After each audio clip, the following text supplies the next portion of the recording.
Hi friends, Suzanne here. Welcome to another Fabricate Friday video.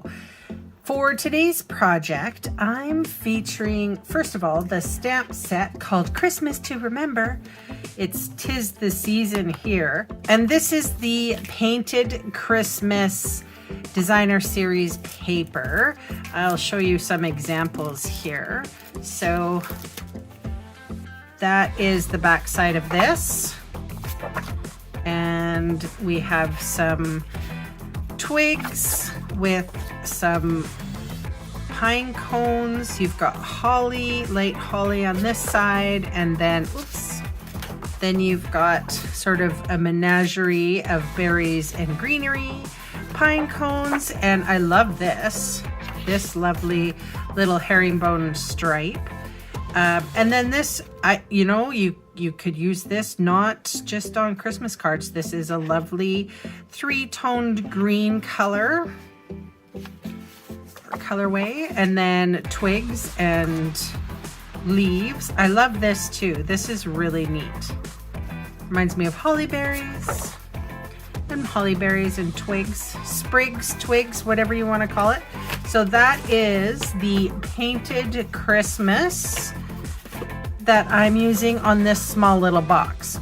So this small little box has a pull tab, and it's what they call sort of a matchbox, but it is pretty sturdy and it's really cute. I thought if you wanted, you could use this as a decoration for your Christmas tree, or it could just be a really fun way to put in a little piece of chocolate, or a lipstick or a lip balm would fit really well inside there. We have two pieces of, I'm using Granny Apple Green again. We need this 6 1/8 by 5 on the short side. So the 5-inch side, we are going to score it at 1. Then we're going to flip it around and we're going to score it at 1. Then on the long side, we're going to score at 3/4 inch, 1 3/4 inch, 2 3/4 inch, 3 3/4, 4 3/4, and then that should have been 5 3/4. All right, we're going to fold and burnish. Oh, and I did mean one more thing. One little square, slightly smaller than an inch square. So this is 7/8 by 7/8 of an inch squared. Okay, here we go. Folding all our bits. I know it seems like a lot of folds, but trust me, I gotcha. Okay, we're gonna come in and we're gonna cut this little skinny strip here right on the score line, and then we're going to cut the second one, okay? And then we're gonna cut the third one. So you're gonna start on the skinniest side. You're gonna cut all the way to number 3. 1, 2, and then 3. However, the stuff we're cutting off is just 1 and 2 of the squares. And again, 1 and 2. Now here, we are going to wedge. We're going to wedge here and wedge a little bit right up to the second score line. Okay. And here again. So we want an ever so slight wedge. Okie dokie. So now we're going to do the exact same on the other side. So this has the wider side here. Remember, this one was just a small strip. This is wider. So we're going to go up 1, 2, and 3. We're going to cut off 1 and 2. Same here. 1, 2, and 3. Cut off 1 and 2.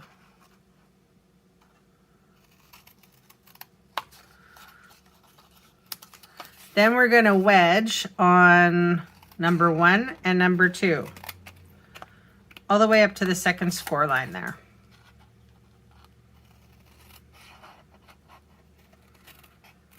Okay. I know it seems a little weird, right? Okay, so with my adhesive, I'm going to put my adhesive on this piece, so the outside ones, and then I'm going to put, and actually what I think I'm going to do first is I'm going to wedge just the top right here, just a little bit on both of these cut little bits. Just a tiny wedge. So from this edge that we cut, we're gonna wedge them out.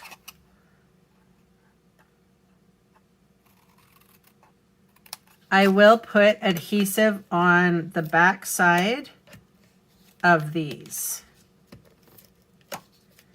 So I'm just going to fold them over.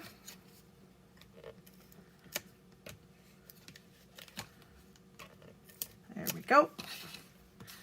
Fold them over and a little bit of adhesive. There we go. Okay. So these pieces go up in the middle, but we're only doing one side at a time. So which side do I do first? I'm going to do my skinny bit first.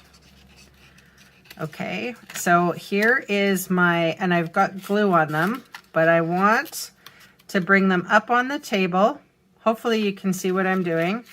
I will tilt to the camera. So there's adhesive on these parts. There's adhesive right here. You can see it shine. So I'm going to put those ones down right on the table so they're nice and square. I'm going to bring my second one up just so that you can see what I'm doing. I'll go nice and slow. There. So basically what you're doing is you're bringing your free edge here with your scored edge. Okay. Then this piece is going to, actually I should probably fold it this way so I don't get confused. So that little piece is going to go down, and that's the reason why you wanted to wedge those pieces so that nothing gets caught. And then you're going to put that skinny part down first. See how that worked? All right, so I'll do the same for this. We folded in the edges. And I mean, it might be easier just to go this way. That scored edge to the free edge, the scored edge to the free edge. And then we're going to fold this in, and this is that wider side. We're going to fold in, bring it right to the bottom.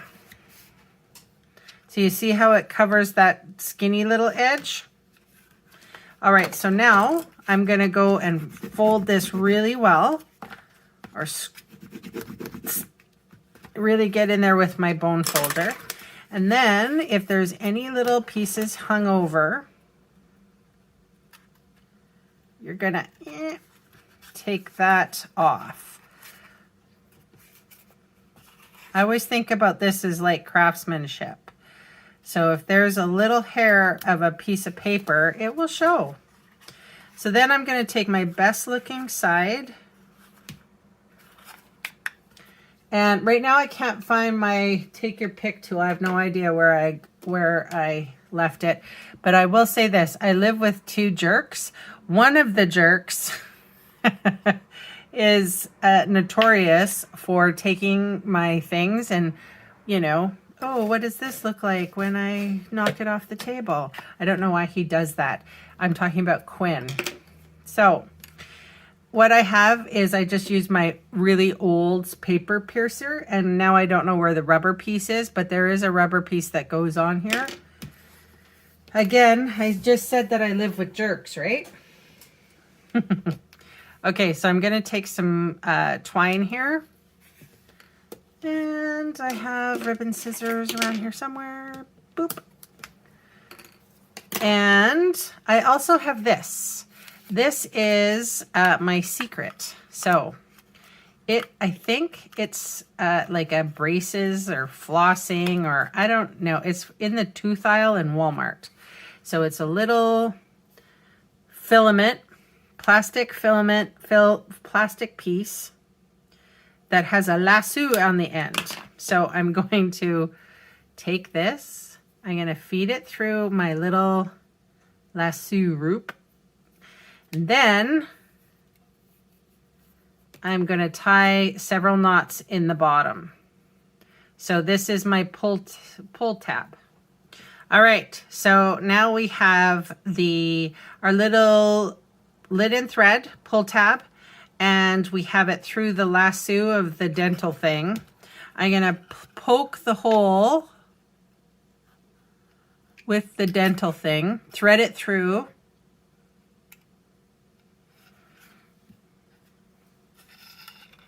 It's going to break my linen thread through, and it's going to leave my little knot behind.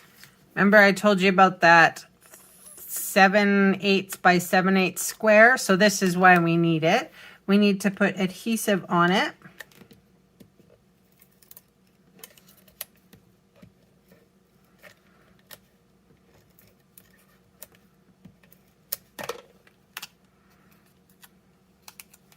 And now we're going to put it right. I'm going to pull that taut.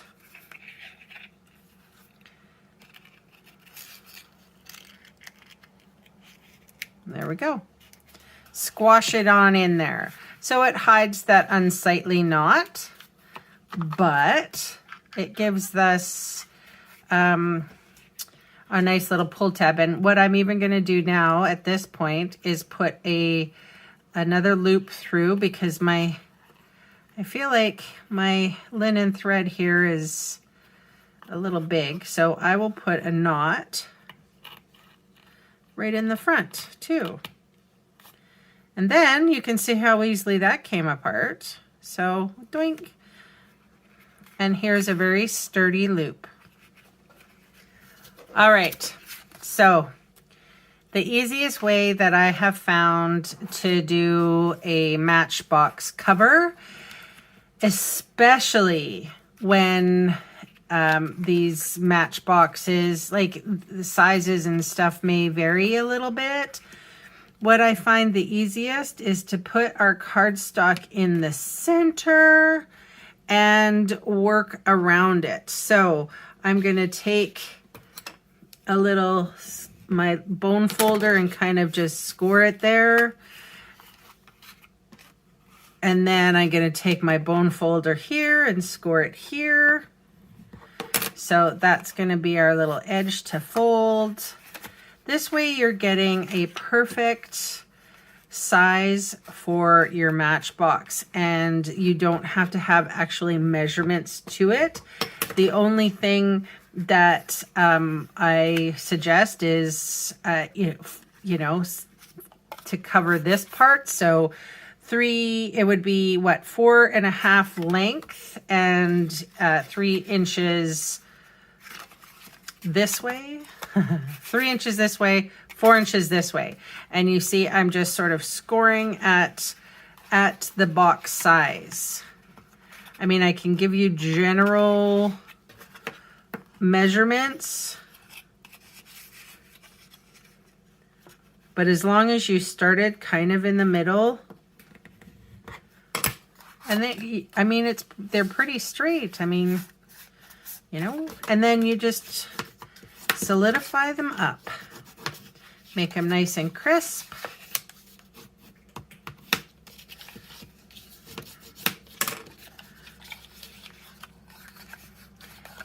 And then adhesive here. I don't think you should measure. I think you should just fold it around your box and make it work. Make it even. And I'm going to put decorative paper on it, right? All right, here I have some designer series paper. It is just before the 1. So I would see 1, 2, 3, 4, 5, 6, 7. It's like 15/16 of an inch by 2 7/8. And I'm just going to quickly put on some adhesive. So you need 5. All right, so I'm going to open my box. It opens nicely. That's great. Oops. I'm going to take my little dude here. I'm going to tuck him in the inside.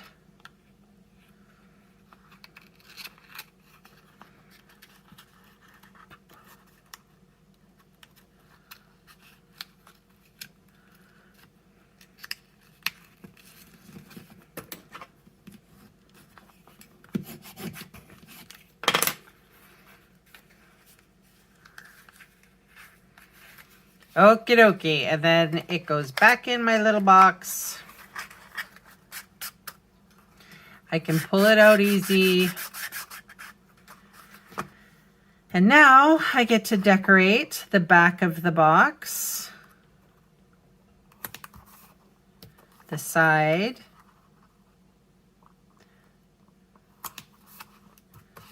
the front,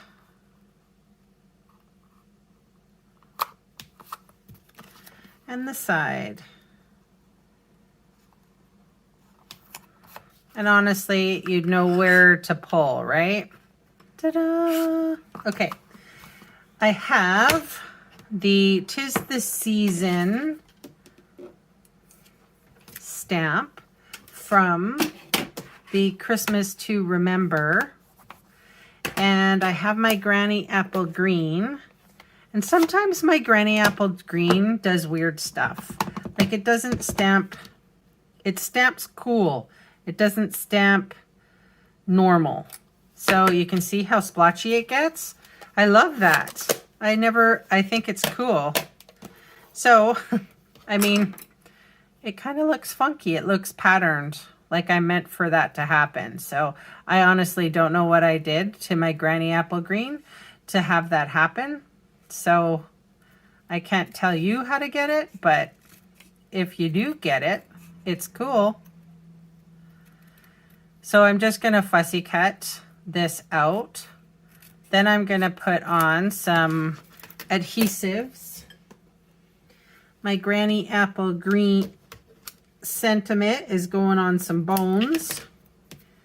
That's what I call the outside of dimensionals. I keep them because it's perfect for sentiment strips like that. And then I'm going to plunk this on the top like that. One more step.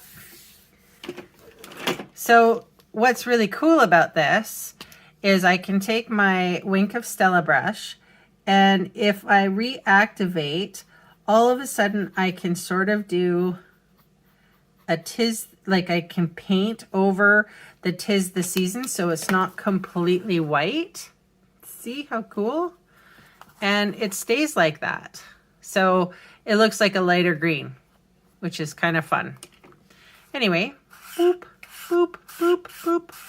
I could have done a better job with the inside, I think. But anyway, that is my share for today.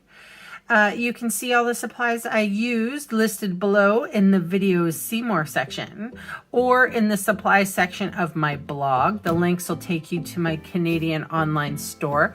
Thanks for watching. Bye for now.